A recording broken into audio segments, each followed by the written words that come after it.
Picture a morning so cold that breath hangs in the air like the souls of the forgotten. A young clansman stands on a hillside, his bare feet sinking into frozen mud, clutching a rusted sword passed down from his grandfather. Below him, through the shifting mist, he can see them. Thousands of royal soldiers in gleaming armor, banners snapping in the wind, drums beating a rhythm that sounds like death marching closer. He knows the numbers. 300 men in his clan against 3,000 of the king's finest. He knows the odds. He knows that by nightfall, his name might be nothing more than a whisper carried away by the Highland wind. But he also knows something the soldiers below do not. That these mountains have their own rules. That mud can be deadlier than steel. That mist can hide an army or make one soldier look like 100. And that sometimes, the land itself chooses who survives. This is not a story about fair fights or honorable warfare. This is a story about desperation and genius, about how a handful of Highlanders turned nature into their greatest weapon and made a king's army disappear into the fog. The soldiers who marched into those hills believed they were invincible. They believed their numbers and training would crush any resistance. They were wrong. And if we forget them, if we let this moment fade like mist in the morning sun, we lose something vital. The truth that courage and cunning can overcome overwhelming force. That home ground matters. That the underdog can win if they fight smart instead of fair. So stay with me, because what happened in those misty highlands will change how you think about war, strategy, and what it truly means to defend your home. The year is 1746. Scotland is a land divided, torn between loyalty to the crown and fierce independence. In the rugged highlands, clans have lived for centuries according to their own laws, their own traditions, speaking their own language, answering to no king but their own chieftains. But the British Crown sees this independence as rebellion. They see the Highland way of life as a threat to order and control, and they have decided it must end. Armies are sent north with orders to subdue the clans, to break their power, to make them bow or erase them from the earth. One small clan, we will call them Clan MacLeod, though their true name has been lost to time or deliberately obscured, finds itself in the crosshairs. They are not a large clan. Perhaps 300 fighting men, along with their families who work the land, tend the livestock, and keep the old ways alive. They have no formal military training, no uniforms or matching weapons. What they have are farmers and shepherds who know every rock and stream in their territory, who can read weather patterns like other men read books, who have survived in these harsh mountains for generations by being tougher than the land itself. The British commander sent to deal with them is Colonel Alexander Grant, a career military man who has fought campaigns across Europe. He commands 3,000 regular soldiers, professional troops armed with muskets, bayonets, and artillery. They wear red coats that can be seen for miles, march in perfect formation, and execute orders with mechanical precision. Grant has never lost a battle. He does not expect to start now. His orders are clear. Find Clan MacLeod. Destroy their ability to resist. Make an example that will terrify other clans into submission. He approaches the task with the confidence of a man who has crushed rebellions before and expects this to be no different. But Grant makes a critical mistake. He underestimates his enemy. Not their courage. He knows Highlanders fight fiercely, but their intelligence. He assumes that superior numbers and equipment will be enough. He does not understand that he is not just fighting 300 men. He is fighting 300 men who know every inch of terrain, who have been planning for this moment since the day they heard the army was coming, and who have a leader brilliant enough to turn their greatest weaknesses into strengths. That leader is Ian MacLeod, the clan chieftain. He is not a young man. His beard is gray, his hands scarred from decades of hard work, but his mind is sharp as any blade. When scouts bring word that Grant's army is 2 days' march away, Ian does not panic. He does not call for a desperate last stand. Instead, he gathers his council, the elders and war leaders of the clan, and they begin to plan. Not how to fight 3,000 soldiers, but how to make 3,000 soldiers fight on their terms, in their territory, according to rules they will write. The Highland terrain is brutal. Steep hills covered in heather and gorse, valleys filled with bogs that can swallow a horse and rider, narrow passes where two men cannot walk abreast, and above all, the mist. The Highland mist is legendary. It rolls in without warning, thick as wool, turning day into twilight and making visibility drop to a few feet. Men have been lost in their own villages when the mist comes down. Ian knows this land intimately. He was born here. He has herded sheep through every valley, hunted deer on every hillside, and he knows exactly how to use it. The plan he develops is audacious. They will not meet the British army in open battle. That would be suicide. Instead, they will lead them into the worst terrain, places where formations cannot hold, where heavy equipment becomes a liability, where the ground itself is an enemy. They will use the mist to hide their true numbers and strike from unexpected angles. They will turn the British advantages, their discipline and organization, into weaknesses by putting them in situations where those things do not matter. And they will do it all without fighting a single fair engagement. As Grant's army enters Highland territory, they find the villages abandoned, livestock gone, food stores destroyed or hidden. It is a scorched earth strategy that leaves the British with nothing to forage and forces them to rely on supply lines that grow longer and more vulnerable with every mile. The first night, a supply wagon catches fire. Sentries swear they saw nothing, just heard movement in the darkness. The second night, 2 scouts vanish. Search parties find nothing but footprints that lead into a bog and disappear. Grant orders his men forward, following reports that the clan has retreated to a valley deeper in the Highlands. The path leads through increasingly difficult terrain. The road, such as it is, becomes a muddy track. Rain begins to fall, cold and relentless, turning the ground into slick mire. Soldiers in heavy boots and carrying equipment begin to struggle. The neat marching columns break apart as men slip and slide, curse and fall. Officers shout orders, but it is hard to maintain discipline when every step is a battle against the mud trying to suck your boots off. And then the mist comes. It rolls down from the hills like a living thing, swallowing the landscape. Visibility drops to almost nothing. The army is forced to slow to a crawl. Units lose contact with each other. The comforting sight of fellow soldiers in red coats disappears into gray nothing. And in that mist, the Highlanders strike. Not with a mass charge, but with small groups appearing from nowhere, firing a volley of musket shots or loosing arrows, and vanishing back into the fog before the British can even form a firing line. It is maddening. Grant's men cannot see their attackers, cannot pursue them, cannot fight back effectively. They are being bled by an enemy that refuses to stand and fight. Grant orders his forces to consolidate, to form defensive squares and wait for the mist to clear. But the mist does not clear. It hangs thick all day and into the night, and the attacks continue. Sometimes it is gunfire. Sometimes it is rocks rolled down hills into the camps. Sometimes it is just sounds, voices calling in Gaelic from the darkness, keeping the soldiers on edge, denying them rest. Morale begins to crack. These are professional soldiers, but they are also human.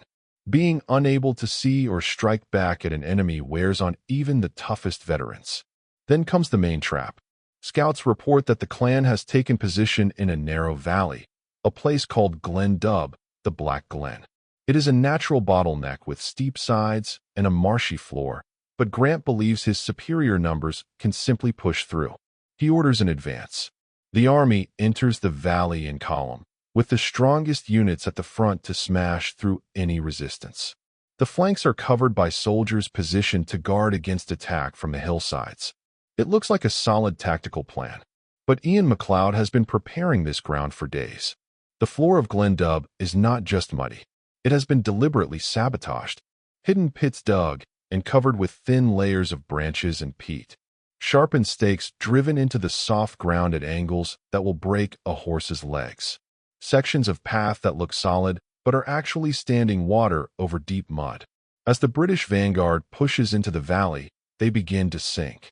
Horses stumble and fall, throwing riders. Men step into hidden pits and find themselves waist-deep in freezing bog water. The advance grinds to a halt as soldiers struggle just to stay upright. And that is when the Highlanders attack. From the slopes on both sides, From positions carefully chosen for fields of fire, they open up with everything they have. Muskets, captured British weapons, old hunting rifles, even longbows. The British troops in the valley cannot form proper lines to return fire. They are stuck in mud, stumbling over hidden obstacles, unable to maneuver. Officers scream orders, but there is nowhere to go. Forward is blocked by terrain. Backward is blocked by their own men still pushing into the valley. And from above, the Highlanders pour down fire with devastating effect. Grant tries to organize a counterattack, to send units up the slopes to dislodge the shooters. But the hillsides are steep and slippery, covered in loose rock and thorny vegetation. Soldiers in heavy uniforms and equipment cannot climb quickly, and when they do reach positions where the Highlanders were firing from, they find them empty. The clansmen have already fallen back to secondary positions, ready to fire again. It is guerrilla warfare at its finest, using mobility and terrain knowledge to offset numerical disadvantage. The battle, if it can even be called that, lasts for hours. Not continuous fighting, but waves of attack and withdrawal, pressure and release, always keeping the British off balance. By late afternoon, Grant's army is exhausted, demoralized, and has suffered hundreds of casualties.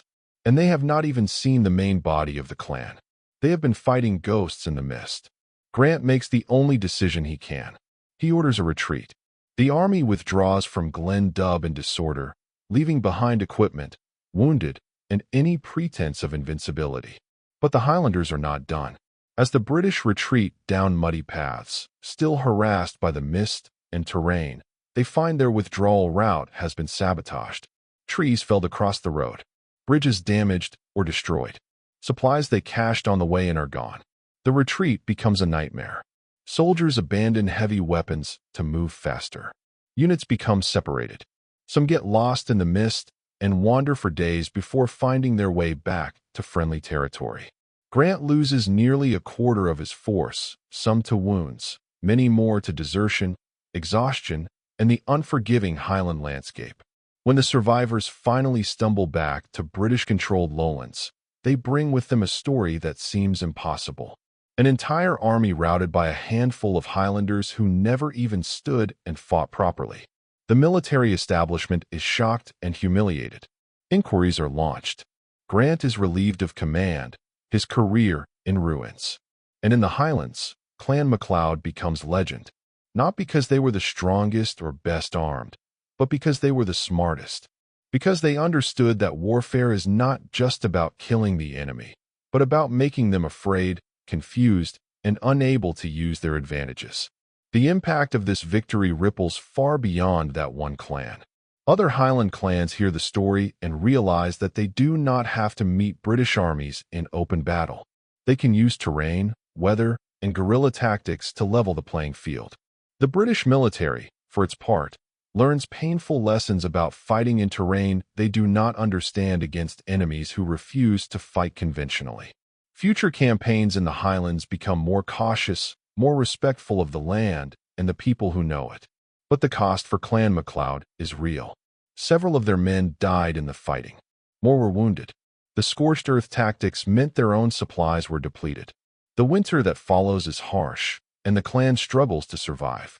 They know that the British will be back eventually, perhaps with even larger forces and better tactics. The victory has bought them time, but not permanent safety. It is a bittersweet triumph, celebrated quietly because the threat remains. Years later, when the Highland way of life is finally crushed by overwhelming force, when clans are broken up and their lands taken, people still remember Glen Dub. They remember the day when 300 men made 3,000 soldiers run. They remember that courage and cleverness can overcome raw power. And they remember Ian MacLeod, who saw the land not as an obstacle but as an ally, and used it to achieve the impossible.